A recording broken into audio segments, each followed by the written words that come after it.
英語聞き流しリスニング、英語テキストと MP3 音声ダウンロードはホームページからご利用いただけます。88thpp.com 88thpp.com The Adventures of Sherlock Holmes by Arthur Conan Doyle. A Scandal in Bohemia. To Sherlock Holmes she is always the woman. I have seldom heard him mention her under any other name. In his eyes she eclipses and predominates the whole of her sex. It was not that he felt any emotion akin to love for Irene Adler. All emotions, and that one particularly, were abhorrent to his cold, precise but admirably balanced mind. He was, I take it, the most perfect reasoning and observing machine that the world has seen, but as a lover he would have placed himself in a false position. He never spoke of the softer passions, save with a jibe and a sneer. They were admirable things for the observer, excellent for drawing the veil from men's motives and actions. But for the trained reasoner to admit such intrusions into his own delicate and finely adjusted temperament was to introduce a distracting factor which might throw a doubt upon all his mental results. Grit in a sensitive instrument, or a crack in one of his own high-power lenses, would not be more disturbing than a strong emotion in a nature such as his. And yet there was but one woman to him, and that woman was the late Irene Adler, of dubious and questionable memory. I had seen little of Holmes lately. My marriage had drifted us away from each other. My own complete happiness, and the home-centered interests which rise up around the man who first finds himself master of his own establishment, were sufficient to absorb all my attention, while Holmes, who loathed every form of society with his whole bohemian soul, remained in our lodgings in Baker Street, buried among his old books, and alternating from week to week between cocaine and ambition, the drowsiness of the drug, and the fierce energy of his own keen nature. He was still, as ever, deeply attracted by the study of crime, and occupied his immense faculties and extraordinary powers of observation in following out those clues, and clearing up those mysteries which had been abandoned as hopeless by the official police.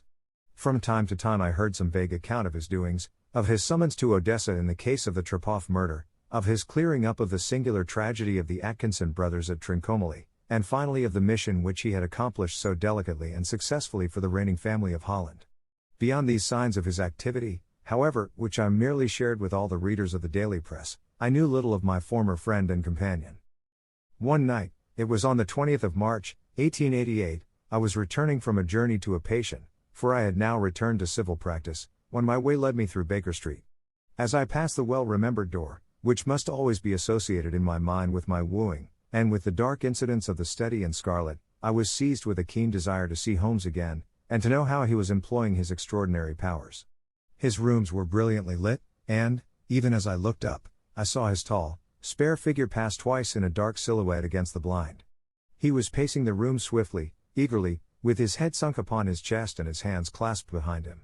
To me, who knew his every mood and habit, his attitude and manner told their own story. He was at work again. He had risen out of his drug-created dreams and was hot upon the scent of some new problem. I rang the bell and was shown up to the chamber which had formerly been in part my own. His manner was not effusive. It seldom was, but he was glad, I think, to see me. With hardly a word spoken, but with a kindly eye, he waved me to an armchair, threw across his case of cigars, and indicated a spirit case and a gasogene in the corner. Then he stood before the fire and looked me over in his singular introspective fashion. "Wedlock suits you," he remarked. "I think, Watson, that you have put on 7.5 pounds since I saw you." "7," I answered. "Indeed, I should have thought a little more. Just a trifle more, I fancy, Watson. And in practice again, I observe. You did not tell me that you intended to go into harness." "Then, how do you know?" "I see it, I deduce it. How do I know that you have been getting yourself very wet lately, and that you have a most clumsy and careless servant girl?" "My dear Holmes," said I, "this is too much. You would certainly have been burned, had you lived a few centuries ago. It is true that I had a country walk on Thursday and came home in a dreadful mess, but as I have changed my clothes I can't imagine how you deduce it. As to Mary Jane, she is incorrigible, and my wife has given her notice, but there, again, I fail to see how you work it out." He chuckled to himself and rubbed his long, nervous hands together. "It is simplicity itself," said he. "My eyes tell me that on the inside of your left shoe, just where the firelight strikes it, the leather is scored by 6 almost parallel cuts. Obviously they have been caused by someone who has very carelessly scraped round the edges of the sole in order to remove crusted mud from it. Hence, you see, my double deduction that you had been out in vile weather, and that you had a particularly malignant boot-slitting specimen of the London slavey. As to your practice, if a gentleman walks into my room smelling of iodoform, with a black mark of nitrate of silver upon his right forefinger, and a bulge on the right side of his top hat to show where he has secreted his stethoscope, I must be dull, indeed, if I do not pronounce him to be an active member of the medical profession. I could not help laughing at the ease with which he explained his process of deduction. When I hear you give your reasons, I remarked, the thing always appears to me to be so ridiculously simple that I could easily do it myself, though at each successive instance of your reasoning I am baffled until you explain your process. And yet I believe that my eyes are as good as yours. Quite so, he answered, lighting a cigarette and throwing himself down into an armchair. You see, but you do not observe. The distinction is clear. For example, you have frequently seen the steps which lead up from the hall to this room. Frequently. How often? Well, some hundreds of times. Then how many are there? How many? I don't know. Quite so. You have not observed. And yet you have seen. That is just my point. Now, I know that there are 17 steps, because I have both seen and observed. By the way, since you are interested in these little problems, and since you are good enough to chronicle one or two of my trifling experiences, you may be interested in this. He threw over a sheet of thick, pink-tinted notepaper which had been lying open upon the table. It came by the last post, said he. Read it aloud. The note was undated, and without either signature or address. There will call upon you tonight, at 7:45, it said, a gentleman who desires to consult you upon a matter of the very deepest moment. Your recent services to one of the royal houses of Europe have shown that you are one who may safely be trusted with matters which are of an importance which can hardly be exaggerated. This account of you we have from all quarters received. Be in your chamber then at that hour, and do not take it amiss if your visitor wear a mask. This is indeed a mystery, I remarked. What do you imagine that it means? I have no data yet. It is a capital mistake to theorize before one has data. Insensibly one begins to twist facts to suit theories, instead of theories to suit facts. But the note itself. What do you deduce from it? I carefully examined the writing, and the paper upon which it was written. The man who wrote it was presumably well-to-do, I remarked, endeavoring to imitate my companion's processes. Such paper could not be bought under half a crown a packet. It is peculiarly strong and stiff. Peculiar, that is the very word, said Holmes. It is not an English paper at all. Hold it up to the light. I did so, and saw a large E with a small g, a P, and a large G with a small t woven into the texture of the paper. What do you make of that? Asked Holmes. The name of the maker, no doubt, or his monogram, rather. Not at all. The G with the small t stands for Gesellschaft, which is the German for company. It is a customary contraction like our co. P, of course, stands for papier. Now for the egg. Let us glance at our Continental Gazetteer. He took down a heavy brown volume from his shelves. Eglo, Eglinets, here we are, Egria. It is in a German-speaking country, in Bohemia, not far from Carlsbad. Remarkable as being the scene of the death of Wallenstein, and for its numerous glass factories and paper mills. Ha, my boy, what do you make of that? His eyes sparkled, and he sent up a great blue triumphant cloud from his cigarette. The paper was made in Bohemia, I said. Precisely. And the man who wrote the note is a German. Do you note the peculiar construction of the sentence, this account of you we have from all quarters received? A Frenchman or Russian could not have written that. It is the German who is so uncourteous to his verbs. It only remains, therefore, to discover what is wanted by this German who writes upon Bohemian paper and prefers wearing a mask to showing his face. And here he comes, if I am not mistaken, to resolve all our doubts. As he spoke there was the sharp sound of horses' hoofs and grating wheels against the curb, followed by a sharp pull at the bell. Holmes whistled. A pair, by the sound, said he. Yes, he continued, glancing out of the window. A nice little brougham and a pair of beauties. 150 guineas apiece. There's money in this case, Watson, if there is nothing else. I think that I had better go, Holmes. Not a bit, Doctor. Stay where you are. I am lost without my Boswell. And this promises to be interesting. It would be a pity to miss it. But your client? Never mind him. I may want your help, and so may he. Here he comes. Sit down in that armchair, Doctor, and give us your best attention. A slow and heavy step, which had been heard upon the stairs and in the passage, paused immediately outside the door. Then there was a loud and authoritative tap. Come in, said Holmes. A man entered who could hardly have been less than 6 feet 6 inches in height, with the chest and limbs of a Hercules. His dress was rich with a richness which would, in England, be looked upon as akin to bad taste. Heavy bands of astrakhan were slashed across the sleeves and fronts of his double-breasted coat, while the deep blue cloak which was thrown over his shoulders was lined with flame-colored silk and secured at the neck with a brooch which consisted of a single flaming barrel.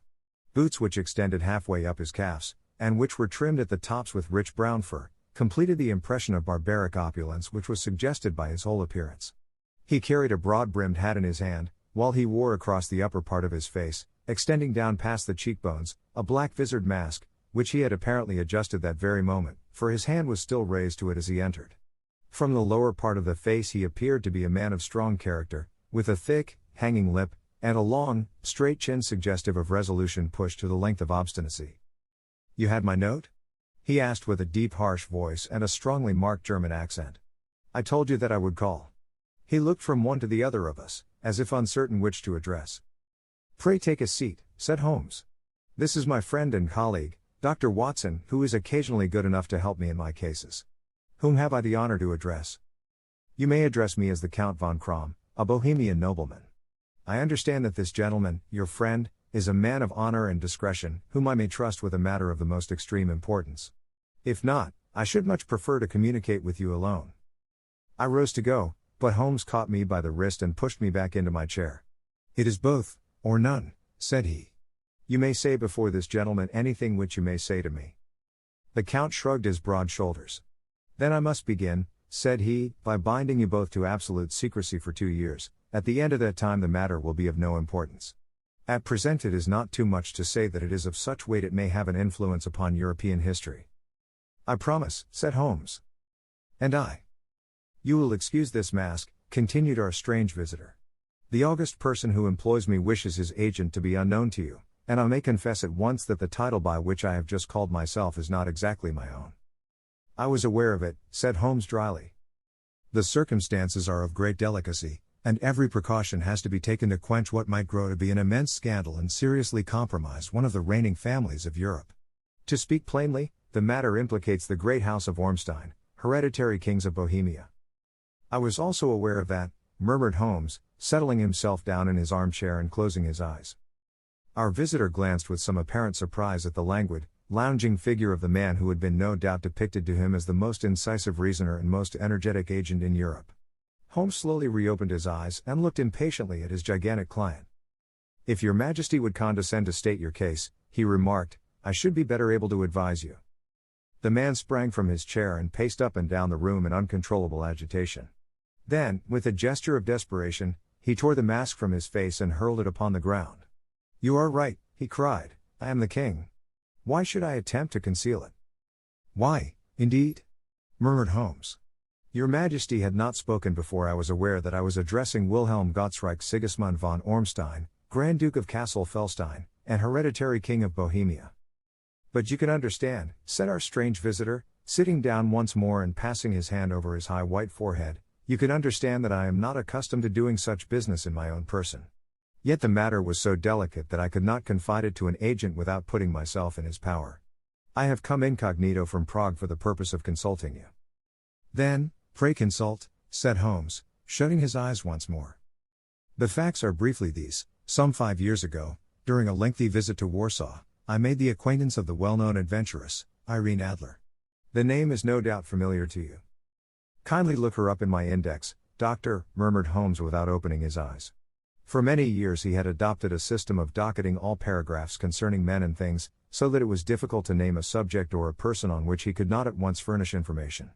In this case, I found her biography sandwiched in between that of a Hebrew rabbi and that of a staff commander who had written a monograph upon the deep-sea fishes. "Let me see," said Holmes. Born in New Jersey in the year 1858. Contralto, La Scala, Prima donna Imperial Opera of Warsaw, yes. Retired from operatic stage, Living in London, quite so. Your Majesty, as I understand, became entangled with this young person, wrote her some compromising letters, and is now desirous of getting those letters back." "Precisely so. But how? Was there a secret marriage?" "None. No legal papers or certificates?" None. Then I fail to follow your majesty. If this young person should produce her letters for blackmailing or other purposes, how is she to prove their authenticity? There is the writing. Pooh. Forgery. My private notepaper. Stolen. My own seal. Imitated. My photograph. Bought. We were both in the photograph. Oh, dear. That is very bad. Your Majesty has indeed committed an indiscretion. I was mad, insane. You have compromised yourself seriously. I was only Crown Prince then. I was young. I am but 30 now. It must be recovered. We have tried and failed. Your Majesty must pay. It must be bought. She will not sell. Stolen, then. 5 attempts have been made. Twice burglars in my pay ransacked her house. Once we diverted her luggage when she traveled. Twice she has been waylaid. There has been no result. No sign of it? Absolutely none. Holmes laughed. It is quite a pretty little problem, said he. But a very serious one to me, returned the king reproachfully. Very, indeed.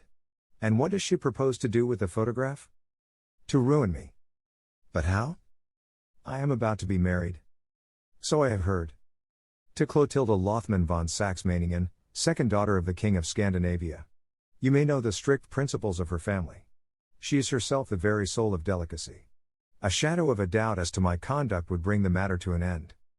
And Irene Adler? Threatens to send them the photograph. And she will do it. I know that she will do it. You do not know her, but she has a soul of steel. She has the face of the most beautiful of women, and the mind of the most resolute of men. Rather than I should marry another woman, there are no lengths to which she would not go, none. You are sure that she has not sent it yet? I am sure. And why? Because she has said that she would send it on the day when the betrothal was publicly proclaimed. That will be next Monday. Oh, then we have 3 days yet, said Holmes with a yawn. That is very fortunate, as I have 1 or 2 matters of importance to look into just at present.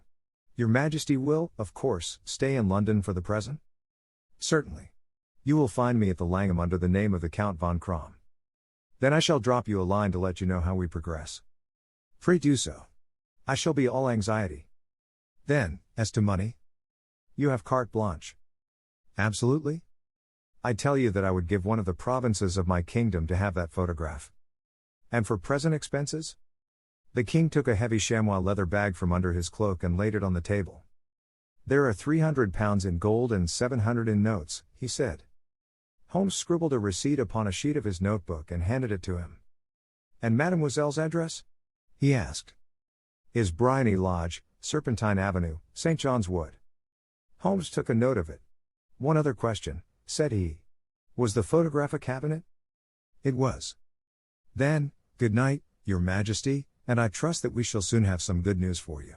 And good night, Watson, he added, as the wheels of the royal brougham rolled down the street. If you will be good enough to call tomorrow afternoon at 3 o'clock, I should like to chat this little matter over with you. 2. At 3 o'clock precisely I was at Baker Street, but Holmes had not yet returned. The landlady informed me that he had left the house shortly after 8 o'clock in the morning. I sat down beside the fire, however, with the intention of awaiting him, however long he might be. I was already deeply interested in his inquiry, for, though it was surrounded by none of the grim and strange features which were associated with the 2 crimes which I have already recorded, still, the nature of the case and the exalted station of his client gave it a character of its own. Indeed, apart from the nature of the investigation which my friend had on hand, there was something in his masterly grasp of a situation, and his keen, incisive reasoning, which made it a pleasure to me to study his system of work, and to follow the quick, subtle methods by which he disentangled the most inextricable mysteries.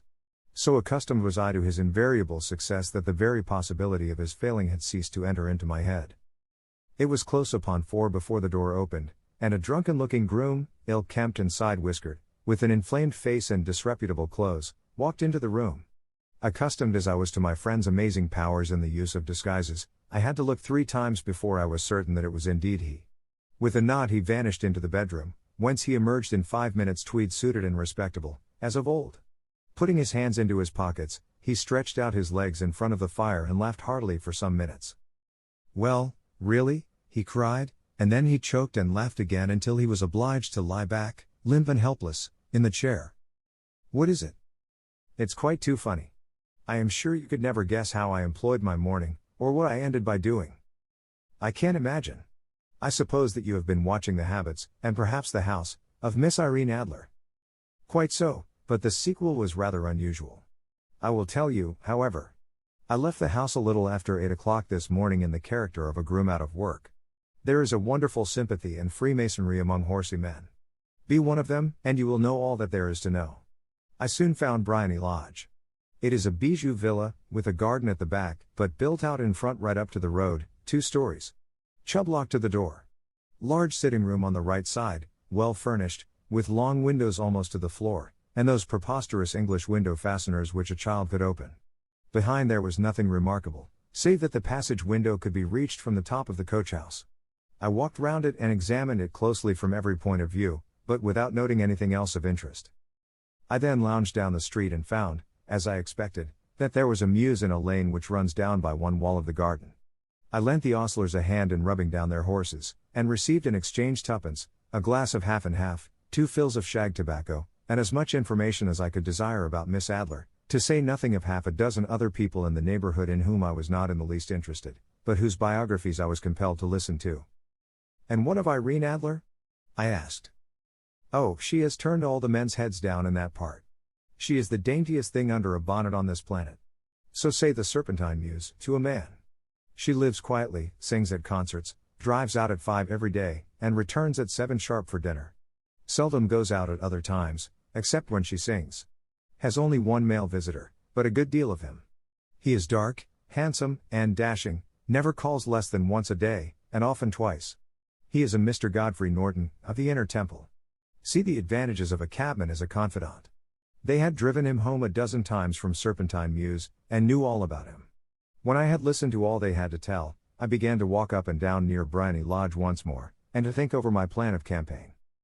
This Godfrey Norton was evidently an important factor in the matter. He was a lawyer. That sounded ominous. What was the relation between them, and what the object of his repeated visits? Was she his client, his friend, or his mistress? If the former, she had probably transferred the photograph to his keeping. If the latter, it was less likely. On the issue of this question depended whether I should continue my work at Bryony Lodge, or turn my attention to the gentlemen's chambers in the temple. It was a delicate point, and it widened the field of my inquiry.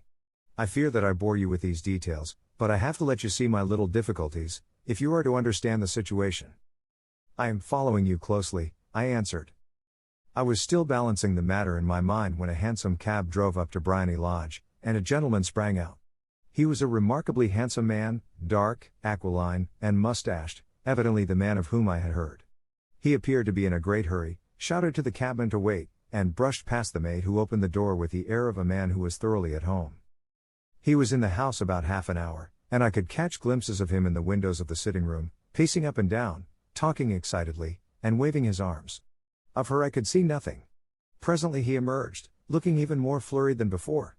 As he stepped up to the cab, he pulled a gold watch from his pocket and looked at it earnestly. Drive like the devil, he shouted, first to Gross and Hankey's in Regent Street, and then to the Church of St. Monica in the Edgware Road.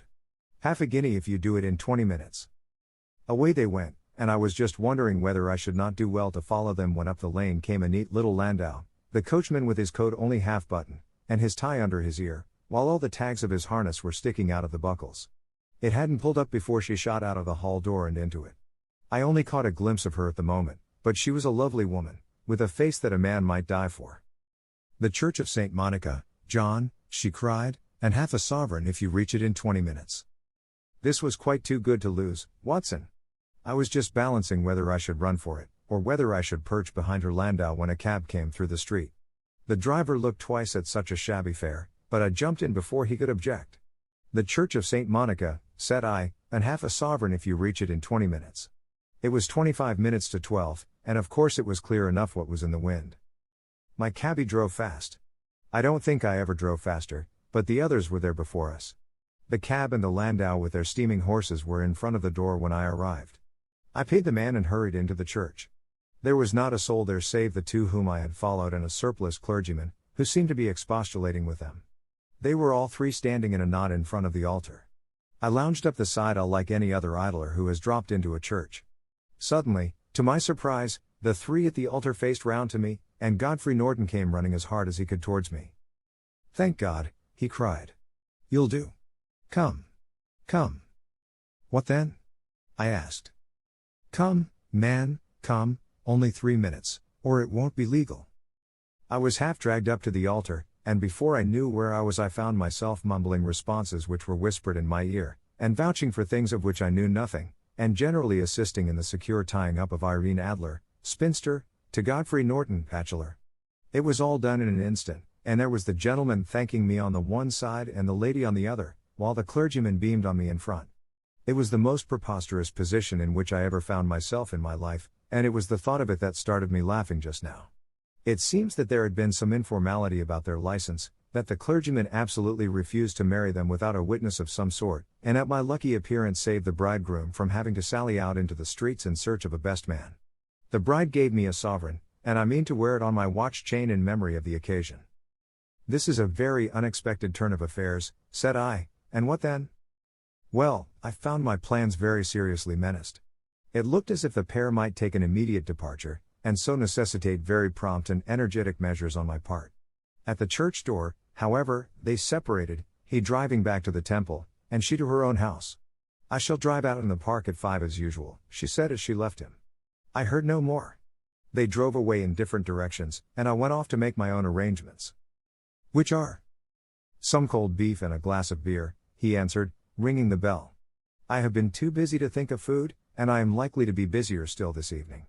By the way, Doctor, I shall want your cooperation." "I shall be delighted." "You don't mind breaking the law?" "Not in the least." "Nor running a chance of arrest?" "Not in a good cause." "Oh, the cause is excellent." "Then I am your man." "I was sure that I might rely on you." "But what is it you wish?" "When Mrs. Turner has brought in the tray, I will make it clear to you. Now," he said as he turned hungrily on the simple fare that our landlady had provided, "I must discuss it while I eat, for I have not much time. It is nearly 5 now. In 2 hours we must be on the scene of action. Miss Irene, or Madam, rather, returns from her drive at 7. We must be at Bryony Lodge to meet her." "And what then?" "You must leave that to me. I have already arranged what is to occur. There is only one point on which I must insist. You must not interfere, come what may. You understand? I am to be neutral? To do nothing whatever. There will probably be some small unpleasantness. Do not join in it. It will end in my being conveyed into the house. 4 or 5 minutes afterwards the sitting room window will open. You are to station yourself close to that open window." "Yes." "You are to watch me, for I will be visible to you." "Yes." "And when I raise my hand, so, you will throw into the room what I give you to throw, and will, at the same time, raise the cry of fire. You quite follow me?" "Entirely." "It is nothing very formidable," he said, taking a long cigar-shaped roll from his pocket. "It is an ordinary plumber's smoke rocket, fitted with a cap at either end to make it self-lighting. Your task is confined to that. When you raise your cry of fire, it will be taken up by quite a number of people. You may then walk to the end of the street, and I will rejoin you in 10 minutes. I hope that I have made myself clear. I am to remain neutral, to get near the window, to watch you, and at the signal to throw in this object, then to raise the cry of fire, and to wait you at the corner of the street." "Precisely." "Then you may entirely rely on me." "That is excellent. I think, perhaps, it is almost time that I prepare for the new role I have to play." He disappeared into his bedroom and returned in a few minutes in the character of an amiable and simple-minded nonconformist clergyman. His broad black hat, his baggy trousers, his white tie, his sympathetic smile, and general look of peering and benevolent curiosity were such as Mr. John Hare alone could have equaled. It was not merely that Holmes changed his costume. His expression, his manner, his very soul seemed to vary with every fresh part that he assumed. The stage lost a fine actor, even as science lost an acute reasoner, when he became a specialist in crime. It was 6:15 when we left Baker Street, and it still wanted 10 minutes to the hour when we found ourselves in Serpentine Avenue. It was already dusk, and the lamps were just being lighted as we paced up and down in front of Bryony Lodge, waiting for the coming of its occupant. The house was just such as I had pictured it from Sherlock Holmes' succinct description, but the locality appeared to be less private than I expected. On the contrary, for a small street in a quiet neighborhood, it was remarkably animated. There was a group of shabbily dressed men smoking and laughing in a corner, a scissors grinder with his wheel, 2 2 guardsmen who were flirting with a nurse girl, and several well-dressed young men who were lounging up and down with cigars in their mouths. "You see," remarked Holmes, as we paced to and fro in front of the house, "this marriage rather simplifies matters. The photograph becomes a double-edged weapon now. The chances are that she would be as averse to its being seen by Mr. Godfrey Norton, as our client is to its coming to the eyes of his princess. Now the question is, where are we to find the photograph? Where, indeed? It is most unlikely that she carries it about with her. It is cabinet size. Too large for easy concealment about a woman's dress. She knows that the king is capable of having her waylaid and searched. 2 attempts of the sort have already been made. We may take it, then, that she does not carry it about with her. Where, then? Her banker or her lawyer. There is that double possibility. But I am inclined to think neither. Women are naturally secretive, and they like to do their own secreting. Why should she hand it over to anyone else? She could trust her own guardianship, but she could not tell what indirect or political influence might be brought to bear upon a businessman. Besides, remember that she had resolved to use it within a few days. It must be where she can lay her hands upon it. It must be in her own house. But it has twice been burgled. Pshaw! They did not know how to look. But how will you look? I will not look. What then? I will get her to show me. But she will refuse. She will not be able to. But I hear the rumble of wheels. It is her carriage. Now carry out my orders to the letter." As he spoke, the gleam of the sidelights of a carriage came round the curve of the avenue. It was a smart little landau which rattled up to the door of Bryony Lodge. As it pulled up, one of the loafing men at the corner dashed forward to open the door in the hope of earning a copper, but was elbowed away by another loafer, who had rushed up with the same intention. A fierce quarrel broke out, which was increased by the 2 guardsmen, who took sides with one of the loungers, and by the scissors grinder, who was equally hot upon the other side. A blow was struck, and in an instant the lady, who had stepped from her carriage, was the center of a little knot of flushed and struggling men, who struck savagely at each other with their fists and sticks. Holmes dashed into the crowd to protect the lady, but, just as he reached her, he gave a cry and dropped to the ground, with the blood running freely down his face. At his fall the guardsmen took to their heels in one direction and the loungers in the other, while a number of better-dressed people, who had watched the scuffle without taking part in it, crowded in to help the lady and to attend to the injured man. Irene Adler, as I will still call her, had hurried up the steps, but she stood at the top with her superb figure outlined against the lights of the hall, looking back into the street. "Is the poor gentleman much hurt?" she asked. "He is dead," cried several voices. No, there's life in him," shouted another. "But he'll be gone before you can get him to hospital." "He's a brave fellow," said a woman. "They would have had the lady's purse and watch if it hadn't been for him. They were a gang, and a rough one, too. Ah, he's breathing now. He can't lie in the street. May we bring him in, marm?" "Surely. Bring him into the sitting room. There is a comfortable sofa. This way, please." Slowly and solemnly he was borne into Bryony Lodge and laid out in the principal room, while I still observed the proceedings from my post by the window. The lamps had been lit, but the blinds had not been drawn, so that I could see Holmes as he lay upon the couch. I do not know whether he was seized with compunction at that moment for the part he was playing, but I know that I never felt more heartily ashamed of myself in my life than when I saw the beautiful creature against whom I was conspiring, or the grace and kindliness with which she waited upon the injured man. And yet it would be the blackest treachery to Holmes to draw back now from the part which he had entrusted to me. I hardened my heart, and took the smoke rocket from under my ulster. After all, I thought, we are not injuring her. We are but preventing her from injuring another. Holmes had sat up upon the couch, and I saw him motion like a man who is in need of air. A maid rushed across and threw open the window. At the same instant I saw him raise his hand, and at the signal I tossed my rocket into the room with a cry of fire. The word was no sooner out of my mouth than the whole crowd of spectators, well-dressed and ill, gentlemen, ostlers, and servant-maids, joined in a general shriek of fire. Thick clouds of smoke curled through the room and out at the open window. I caught a glimpse of rushing figures, and a moment later the voice of Holmes from within assuring them that it was a false alarm. Slipping through the shouting crowd I made my way to the corner of the street, and in 10 minutes was rejoiced to find my friend's arm in mine, and to get away from the scene of uproar. He walked swiftly and in silence for some few minutes until we had turned down one of the quiet streets which lead towards the Edgware Road. "You did it very nicely, Doctor," he remarked. "Nothing could have been better. It is all right. You have the photograph?" "I know where it is." "And how did you find out?" "She showed me, as I told you she would. I am still in the dark. I do not wish to make a mystery, said he, laughing. The matter was perfectly simple. You, of course, saw that everyone in the street was an accomplice. They were all engaged for the evening. I guessed as much. Then, when the row broke out, I had a little moist red paint in the palm of my hand. I rushed forward, fell down, clapped my hand to my face, and became a piteous spectacle. It is an old trick. That also I could fathom. Then they carried me in. She was bound to have me in. What else could she do? And into her sitting room, which was the very room which I suspected. It lay between that and her bedroom, and I was determined to see which. They laid me on a couch, I motioned for air, they were compelled to open the window, and you had your chance. How did that help you? It was all important. When a woman thinks that her house is on fire, her instinct is at once to rush to the thing which she values most. It is a perfectly overpowering impulse, and I have more than once taken advantage of it. In the case of the Darlington substitution scandal it was of use to me, and also in the Arnsworth Castle business. A married woman grabs at her baby, an unmarried one reaches for her jewel box. Now it was clear to me that Our Lady of today had nothing in the house more precious to her than what we are in quest of. She would rush to secure it. The alarm of fire was admirably done. The smoke and shouting were enough to shake nerves of steel. She responded beautifully. The photograph is in a recess behind a sliding panel just above the right bell pull. She was there in an instant, and I caught a glimpse of it as she half drew it out.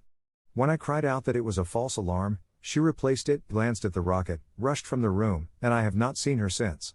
I rose, and, making my excuses, escaped from the house. I hesitated whether to attempt to secure the photograph at once, but the coachman had come in, and as he was watching me narrowly, it seemed safer to wait. A little over-precipitance may ruin all. And now? I asked. Our quest is practically finished. I shall call with the king tomorrow, and with you, if you care to come with us. We will be shown into the sitting room to wait for the lady, but it is probable that when she comes she may find neither us nor the photograph. It might be a satisfaction to His Majesty to regain it with his own hands. And when will you call? At 8 in the morning. She will not be up, so that we shall have a clear field. Besides, we must be prompt, for this marriage may mean a complete change in her life and habits. I must wire to the king without delay. We had reached Baker Street and had stopped at the door. He was searching his pockets for the key when someone passing said, "Good night, Mr. Sherlock Holmes." There were several people on the pavement at the time, but the greeting appeared to come from a slim youth in an ulster who had hurried by. "I've heard that voice before," said Holmes, staring down the dimly lit street. "Now, I wonder who the deuce that could have been." 3. I slept at Baker Street that night, and we were engaged upon our toast and coffee in the morning when the King of Bohemia rushed into the room. "You have really got it," he cried, grasping Sherlock Holmes by either shoulder and looking eagerly into his face. "Not yet. But you have hopes?" "I have hopes." "Then, come. I am all impatience to be gone." "We must have a cab." "No, my brougham is waiting." "Then that will simplify matters." We descended and started off once more for Briony Lodge. "Irene Adler is married," remarked Holmes. "Married? When?" "Yesterday." "But to whom?" "To an English lawyer named Norton." "But she could not love him." "I am in hopes that she does." "And why in hopes?" "Because it would spare your Majesty all fear of future annoyance. If the lady loves her husband, she does not love your Majesty. If she does not love your Majesty, there is no reason why she should interfere with your Majesty's plan." "It is true. And yet. Well. I wish she had been of my own station. What a queen she would have made." He relapsed into a moody silence, which was not broken until we drew up in Serpentine Avenue. The door of Briony Lodge was open, and an elderly woman stood upon the steps. She watched us with a sardonic eye as we stepped from the brougham. "Mr. Sherlock Holmes, I believe?" said she. "I am Mr. Holmes," answered my companion, looking at her with a questioning and rather startled gaze. "Indeed. My mistress told me that you were likely to call. She left this morning with her husband by the 5:15 train from Charing Cross for the Continent." "What?" Sherlock Holmes staggered back, white with chagrin and surprise. "Do you mean that she has left England? Never to return?" "And the papers?" asked the king hoarsely. "All is lost." "We shall see." He pushed past the servant and rushed into the drawing room, followed by the king and myself. The furniture was scattered about in every direction, with dismantled shelves and open drawers, as if the lady had hurriedly ransacked them before her flight. Holmes rushed at the bell pull, tore back a small sliding shutter, and, plunging in his hand, pulled out a photograph and a letter. The photograph was of Irene Adler herself in evening dress. The letter was superscribed to Sherlock Holmes, Esquire, to be left till called for. My friend tore it open, and we all three read it together. It was dated at midnight of the preceding night and ran in this way. My dear Mr. Sherlock Holmes, you really did it very well. You took me in completely. Until after the alarm of fire, I had not a suspicion. But then, when I found how I had betrayed myself, I began to think. I had been warned against you months ago. I had been told that, if the king employed an agent, it would certainly be you. And your address had been given me. Yet, with all this, you made me reveal what you wanted to know. Even after I became suspicious, I found it hard to think evil of such a dear, kind old clergyman. But, you know, I have been trained as an actress myself. Male costume is nothing new to me. I often take advantage of the freedom which it gives. I sent John, the coachman, to watch you, ran upstairs, got into my walking clothes, as I call them, and came down just as you departed. Well, I followed you to your door, and so made sure that I was really an object of interest to the celebrated Mr. Sherlock Holmes.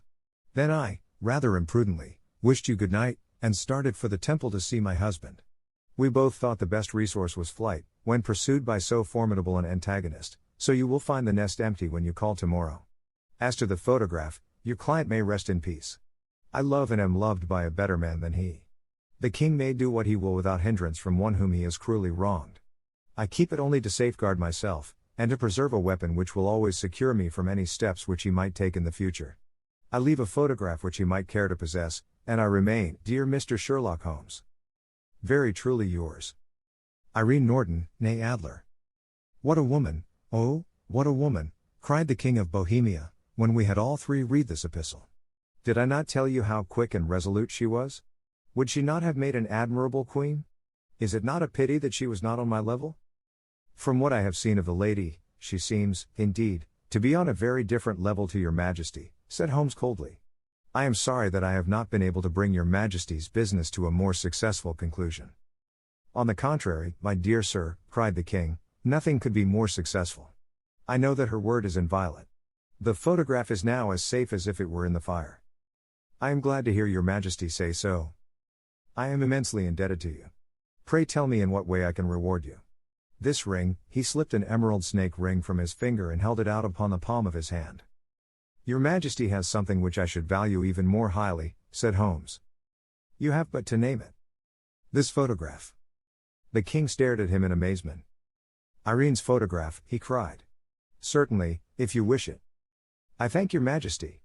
Then there is no more to be done in the matter. I have the honor to wish you a very good morning.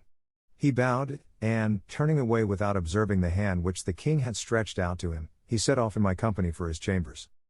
And that was how a great scandal threatened to affect the kingdom of Bohemia, and how the best plans of Mr. Sherlock Holmes were beaten by a woman's wit. He used to make merry over the cleverness of women, but I have not heard him do it of late. And when he speaks of Irene Adler, or when he refers to her photograph, it is always under the honorable title of the woman.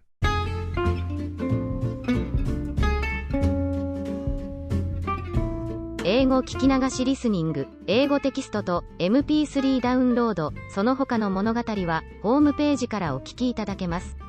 88thpp.com 88thpp.com